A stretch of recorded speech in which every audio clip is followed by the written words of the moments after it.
Buenos días, mi nombre es Martín Camargo. En este momento me dispondré a desarrollar y a responder las tres incógnitas propuestas en el taller F2 para la clase de teorías y modelos pedagógicos de la Universidad Pedagógica Nacional para el semestre 2022. Iniciando con la incógnita. ¿Cuáles son las categorías organizadoras que conforman un modelo pedagógico? Es decir, qué elementos, qué características, qué componentes debemos tener en cuenta para conformar un modelo pedagógico. Tenemos como primer elemento la sociedad soñada. Esto quiere decir satisfacer un modelo o un ideal que esté de acuerdo a un planteado o un establecido por un sistema o por una organización. En este apartado de sociedad soñada nos guiamos gracias a un ideal que ha propuesto una instancia o un elemento superior, ¿sí? Luego, en el segundo momento, los sujetos necesarios. Es decir, ya una vez tenido ese ideal, debemos identificar cuáles son los sujetos que van a ser partícipes en este modelo pedagógico, ya sea el maestro, el estudiante, entre otros. Además, tenemos saberes requeridos. Ya tenemos los sujetos, ya tenemos a dónde queremos llegar, el común. Entonces debemos identificar qué debemos tener, qué debemos saber para poder ejecutar este modelo pedagógico. Ahí ya empiezan planteamientos como de qué forma voy a ejecutar este modelo. Escuela ambiente necesario. Aquí identificamos qué recursos, ¿sí?, qué componentes necesitamos para poder llevar a cabo este modelo pedagógico. Si es un ambiente virtual, si es un ambiente presencial. Entonces, en el ambiente presencial debemos encargarnos de que, por ejemplo, en un laboratorio, ¿sí?, estén los elementos necesarios para que se lleve a cabo los, los elementos de la sociedad soñada que queremos alcanzar, ¿sí? Que el aula, así sea virtual o presencial, tenga los elementos necesarios: la pizarra, los, talleres, las guías, entre otros. En otro momento tenemos los procesos de enseñanza. Es decir, aquí entra en juego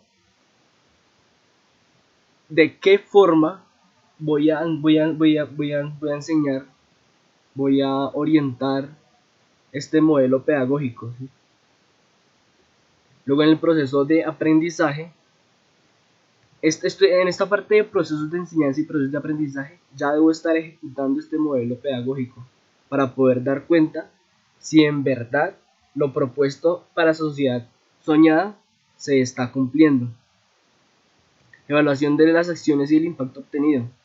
Aquí ya vemos al estudiante, al estudiante con el que hemos construido este modelo pedagógico. Ya aquí damos cuenta en verdad si las acciones y si el impacto obtenido fue el que nos propusimos en el primer momento. Como segundo elemento, como segunda incógnita, entonces establezca tres diferencias entre modelo educativo y modelo pedagógico. El modelo educativo es de carácter global, de carácter nacional. Lo plantea una organización o un elemento general para que luego el modelo pedagógico lo acentúe, lo, manipule, lo,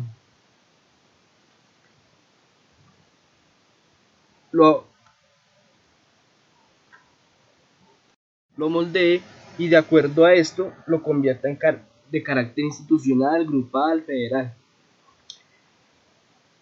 El modelo educativo se centra en la utopía por un ideal social, es decir, comprende únicamente la finalidad, ¿sí? Se centra únicamente en el ideal social soñado. En cambio, el modelo pedagógico ya tiene una acción reflexionada que se lleva a cabo en la escuela para poder alcanzar este ideal. Entonces, en este momento ya se piensa en cómo enseñar, en verdaderamente si se está enseñando, en cómo llevar a cabo todos estos ideales. El modelo educativo está en el marco de lo legal, ¿sí? Están en los artículos de la Constitución, en la Ley General de Educación, en este momento en la Ley 30, y en qué momentos se va a legitimar, ¿sí? En qué aspectos se va a legitimar este modelo. Cambio en el modelo pedagógico, ya se construye a partir de este marco legal y se busca la forma para poder llevar a cabo. Se pregunta y se evalúa. Como tercera incógnita, con base en las categorías atrás mencionadas, evalúe el modelo pedagógico propuesto para la institución educativa de la que usted egresó en secundaria. Yo egresé de secundaria en el Colegio Mercedero San Pedro Nolasco. Entonces, haciendo una búsqueda por la página web, encontré que proponen como modelo pedagógico la enseñanza para la comprensión. Entonces, se entiende como enseñanza para la comprensión como la habilidad de pensar y actuar flexiblemente y acertadamente en lo que se conoce. ¿Qué es la enseñanza para la comprensión? En el marco de la enseñanza para la comprensión, desarrollaron un proyecto de investigación en Proyecto Cero a comienzos de los años 90, en lanza lo que David Perkins ha llamado los 4 pilares de la pedagogía, en 4 elementos de planeación y construcción. ¿Qué debemos enseñar? ¿Qué vale la pena comprender? ¿Cómo debemos enseñar para comprender? ¿Cómo pueden saber los estudiantes y maestros lo que comprenden los estudiantes? ¿Y cómo pueden desarrollar una comprensión más profunda? Es decir, la enseñanza para la comprensión se centra, hace una conexión entre profesor, aprendizaje o enseñanza y alumno. Se encarga de conectar estos. Entonces este modelo pedagógico describe 3 momentos: métodos de comprensión, desempeños de comprensión y valoración continua.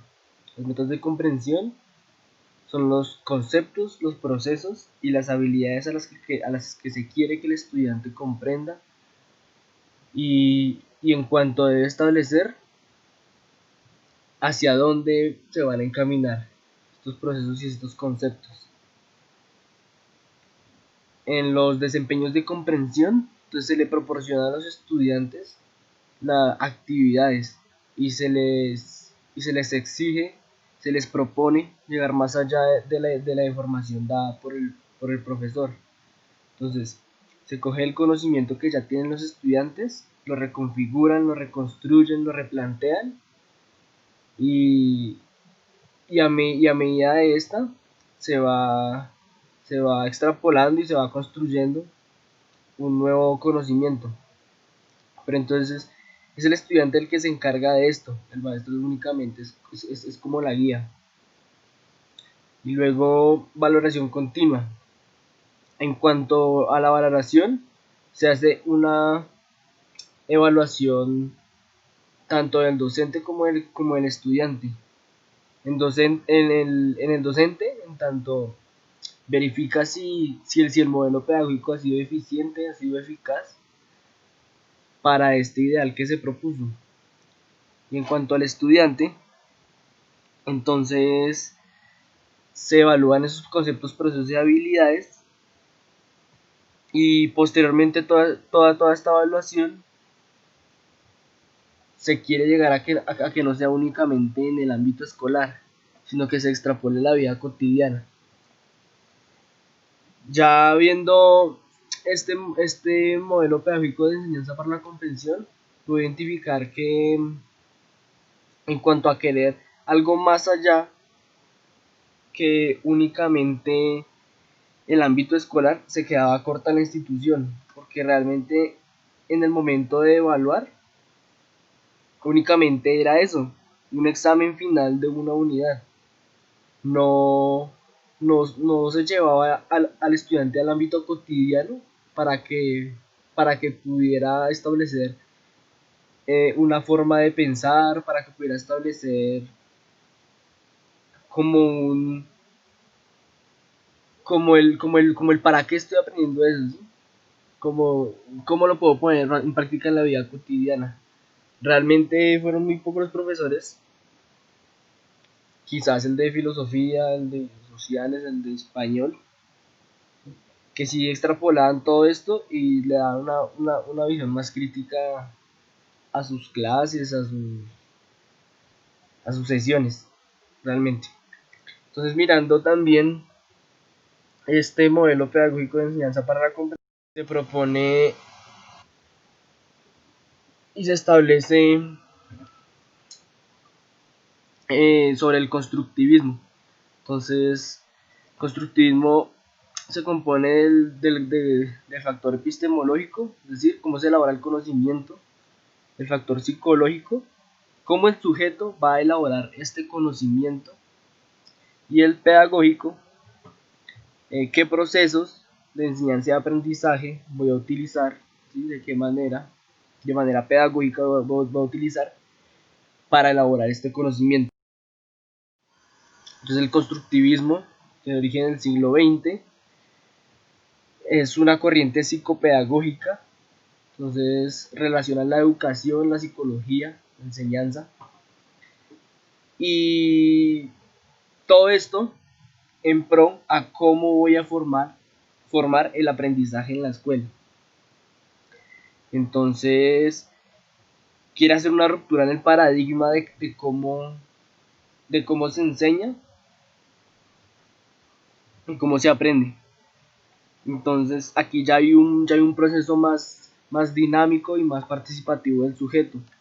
No como en el conductismo, que únicamente el profesor es el que obtiene, el que obtiene este conocimiento y de una forma u otra lo que hace es crear un tipo de sociedad crítica y únicamente busca generar estudiantes en masa y comunes.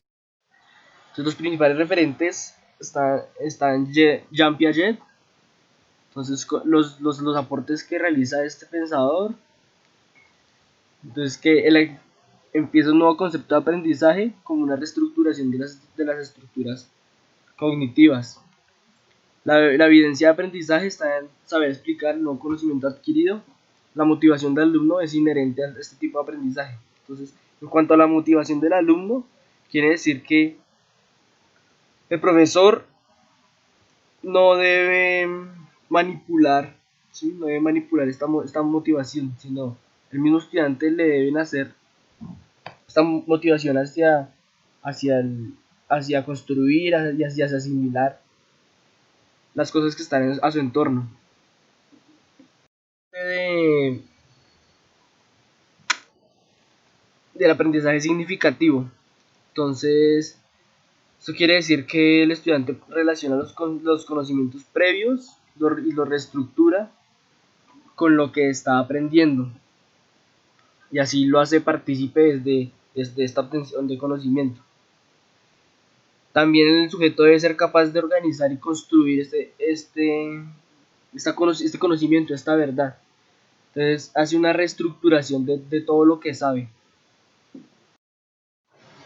Finalmente, como principios del constructivismo, entonces el sujeto constituye el conocimiento de manera activa, interactuando con el objeto de estudio. El nuevo conocimiento adquiere significado cuando se relaciona con el conocimiento previo. Entonces, únicamente, aquí está la pregunta de para qué estudiar ese objeto, de para qué me va a servir en la vida cotidiana estudiar este objeto. ¿Sí? Y el contexto social y cultural de la persona influye en la construcción del significado, como decía anteriormente, del papel de la cultura y el papel de la sociedad. No es lo mismo enseñarle sobre conflicto armado a un niño de Oriente o un niño de Occidente, cuando son culturas totalmente diferentes. Y aprender implica participar de forma activa, reflexiva y crítica,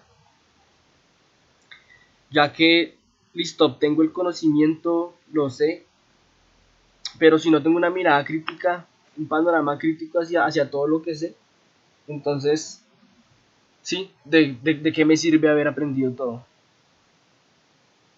Entonces, básicamente son tres preguntas que se hace el modelo pedagógico de enseñanza para la comprensión y tres preguntas que se hace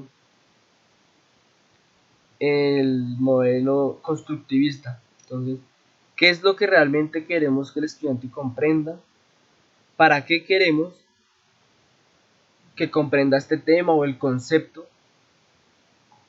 ¿Y cómo puedo involucrar al estudiante en todo el proceso de aprendizaje?